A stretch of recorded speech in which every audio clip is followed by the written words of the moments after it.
ઝાડ જોઈ લો તમે, આમ જોવા પાંદડા જુઓ કેવડા મોટા મોટા પાંદડા છે. હાલો શાંતિ, જો હવે તમારો વિડીયો ઉતરે છે, તમારે શાંતિ.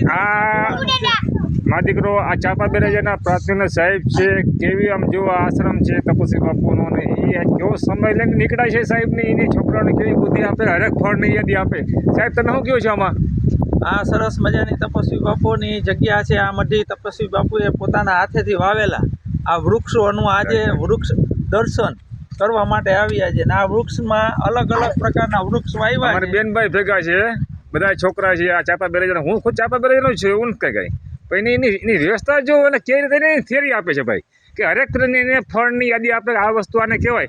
આ છોકરાની યાદી ખબર ના હોય સાહેબ, ખબર હોય? ન ખબર હોય, કારણ કે ઘણા બધા એવા વૃક્ષો હોય કે જે પહેલી વખત જોતા હોય. આજે આપણે આ વૃક્ષો બધા જોવાના છે. જોઈ લ્યો કેટલી રોટી બનાવી હમણે. આ 2026 મહિની પછી એને કેટલો ફેરફાર કર્યો છોકરાઓ માટે. આ અમારા પ્રાથમિક સ્કૂલના સાહેબો છે, પણ એટલી ધ્યાન દે છે ભાઈ, એની ખામી જ નહીં કાંઈ. હવે હોવું જોઈએ. ચાપા બેરાજાને એક ગુણ છે ભાઈ સાહેબ, બરાબર ને? હા, સરસ સરસ. જો આ છોકરાઓ આ સરસ મજાનું આમળાનું વૃક્ષ જુઓ તમે. આ આમળા એમ કહેવાય છે કે ચવન ઋષિ છે ને આ આમળા ખાઈને 400 વર્ષ સુધી જીવેલા છે, એવી વાત છે. અને ચમનપ્રાસ જે આપણે ખાઈ છીએ, ડાબર ચમનપ્રાસ એડવર્ટાઈ આવે છે, એની અંદર આ આમળાનો રસ, એના આમળાને સુકવણી કરીને આમળા આપણે એમાં ખાઈ છીએ.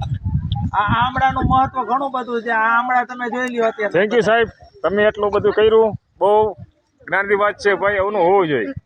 આભાર.